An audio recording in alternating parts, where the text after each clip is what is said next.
বাংলাদেশের সবচেয়ে ধনী জেলাটির নাম নোয়াখালী। অনেকে নোয়াখালীকে বাংলাদেশের দুবাই বলেন, কিন্তু কি এমন আছে নোয়াখালীতে যা তাদেরকে শীর্ষ ধনী বানিয়েছে? বিস্তারিত জেনে নেওয়া যাক। কৃষি খাত এবং রেমিটেন্স প্রেরণ, এই দুটি খাতের মাধ্যমে মূলত নোয়াখালীর অর্থনীতি দিন দিন ফুলে ফেপে উঠছে। কৃষি খাত নোয়াখালীর আঞ্চলিক জিডিপিতে প্রায় 40% অবদান রাখে। এখানকার প্রায় 80% মানুষ প্রত্যক্ষ বা পরোক্ষভাবে কৃষিকাজের সঙ্গে যুক্ত। এর মধ্যে মাছ চাষ ও মাছ আহরণের সাথে জড়িত মানুষের সংখ্যা অনেক। নিম্নভূমি ও নদী বিধৌত এই অঞ্চলে কখনো মাছের অভাব হয় না। এই খাতের সঙ্গে সংশ্লিষ্ট নৌকা নির্মাণ, মেরামত, মাছ ধরার সরঞ্জাম প্রস্তুতকরণ, শুটকি উৎপাদন এবং জাল মেরামতের মতো কাজ নোয়াখালীর বহু মানুষের জীবিকার উৎস। কৃষি খাতে ফসল উৎপাদন বছরে একবার হলেও শীত মৌসুমে নোয়াখালীর দক্ষিণাঞ্চলের বিস্তীর্ণ চরভূমিতে নানা ধরনের শাকসবজি ও ফসলের চাষ হয়। এছাড়া চরাঞ্চল ও দ্বীপগুলোতে গবাদি পশু, গরু, মহিষ, ছাগল, ভেড়া পালনও ব্যাপক লাভজনক। প্রবাসী আয় যে কোনো এলাকার আর্থসামাজিক উন্নয়নে বড় ভূমিকা রাখে।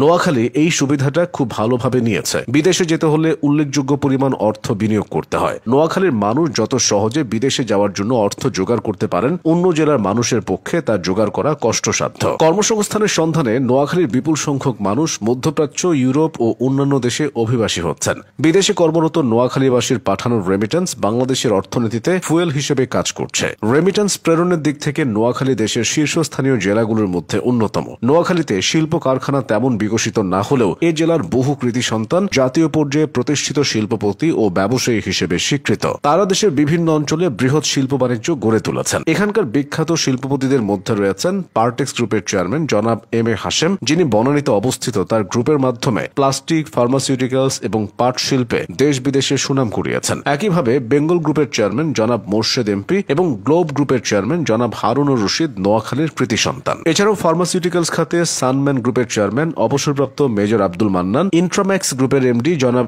এটিএম এনায়েতুল্লাহ এবং আজিম গ্রুপের প্রতিষ্ঠাতা জনাব ফজলে আজিমের মতো ব্যক্তিত্বরা নোয়াখালীর নাম উজ্জ্বল করেছেন। এই জেলার এই শিল্পপতিরা শুধু নোয়াখালীর উন্নয়ন নয়, গোটা দেশের উন্নয়নে ভূমিকা রাখছেন। বর্তমানে নোয়াখালী যতটা উন্নত তার চেয়ে দ্বিগুণ উন্নত হওয়ার সুযোগ তাদের আছে। এই অঞ্চলে জমির দাম ক্রমাগত বৃদ্ধির প্রবণতাকে কাজে লাগিয়ে পরিকল্পিত আবাসন, বাণিজ্যিক জোন ও পর্যটন বান্ধব অবকাঠামো গড়ে তোলা যেতে পারে। বিশেষ করে নিঝুম দ্বীপের মতো প্রাকৃতিক সম্পদকে ইকো ট্যুরিজমের কেন্দ্রবিন্দু হিসেবে গড়ে তোলা গেলে এটি জাতীয় ও আন্তর্জাতিক পর্যটকদের আকর্ষণের হটস্পটে পরিণত হতে পারে। এছাড়া ম্যানগ্রোভ বনায়ন ও ফ্লোটিং ফার্মিং এর মতো জলবায়ু সহিষ্ণু উদ্যোগ প্রাকৃতিক দুর্যোগ মোকাবেলায় সহায়ক হবে। বিশ্বজুড়ে ছড়িয়ে থাকা নোয়াখালীর প্রবাসী জনশক্তি যে বিপুল পরিমাণ রেমিটেন্স প্রেরণ করেন, তা শিল্পায়ন, এগ্রো প্রসেসিং, ক্ষুদ্র ও মাঝারি উদ্যোগ এবং প্রযুক্তি খাতে বিনিয়োগ করা গেলে স্থানীয় কর্মসংস্থান ও অর্থনীতির বৈচিত্র্য বাড়বে। উদাহরণস্বরূপ মৎস্য খাতে কোল্ড স্টোরেজ, প্রক্রিয়াজাতকরণ শিল্প ও এক্সপোর্ট জোন তৈরি করে বৈদেশিক মুদ্রা আয় বৃদ্ধি করা সম্ভব। এদিকে এখানকার উপকূলীয় অঞ্চলে প্রতিবছর সাগর থেকে জেগে ওঠা